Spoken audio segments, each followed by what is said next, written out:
aby jsme mu to pak nemuseli brát. Tam to můžu ukázat. Tak. No. To je pro jeho kouče. My musíme jít. Jdeme. Dobrý.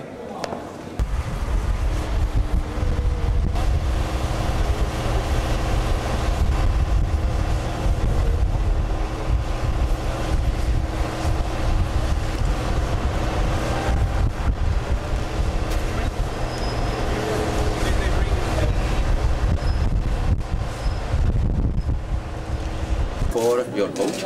Oh, yeah. Here, when winner golden slide. Okay. Tak, you still must run for your. Protože Usain Bolt, kdo to nevíte, v Londýně pověděl, že se mu trofej ze zlaté tretry velmi líbí a chtěl by ještě jednu vyhrát pro svého kouče, takže teď dostal tu pro kouče a tu svoji si musí vybojovat ve středu na meetingu. Zatímco běžel dvakrát, tak měl škaredé počasí v Manchesteru i v Torontu, jestli si myslí, že v Ostravě konečně mu to počasí vyjde. So far you have been competing in bad weather in Europe and in Canada. Do you hope it will be better here? Yeah. I hope it will be better, definitely, but I always perform good here, so I'm not really worried that much. The track is good and the people is great, so I'm looking forward to it. Takže áno, samozrejme by rád privítal dobré počasie a lepšie počasie ako doteraz, ale takisto je pripravený behať v akomkoľvek počasí a tu sú ľudia dobrí, tu je dobrá dráha, takže vôbec sa neznepokojuje otázkami o počasí. Přijel jako nejlepší sportovec světa, jak se cítí, je to celkem čerstvá věc.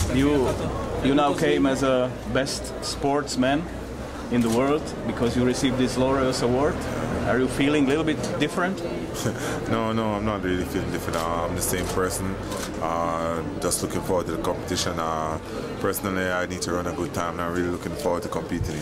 Takže nie, vôbec sa nič to na ňom nezmenilo, je stále taký, aký bol. A teraz sa najmä sústreďuje na súťaže, bo naozaj potrebuje zabehnúť kvalitný čas. A to je pre nás dobre, že tu v Ostrave sa chce pokúsiť, teda zdá sa o naozaj veľmi rýchly čas. We hope, you know for what? For the meet record. Yeah. It's 9:85. Yeah, I've heard. I know. Countryman. Yeah.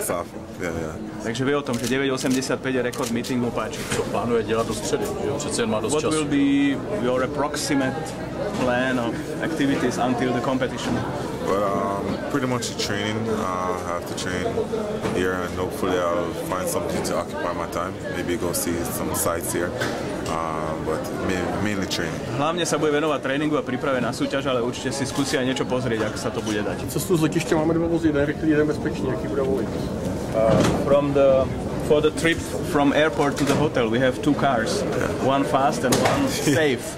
Which you want? Fast car. You better win? Yeah? You better win? Please.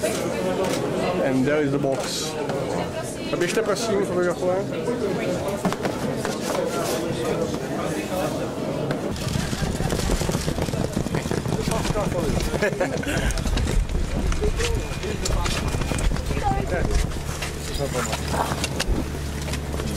If you survive.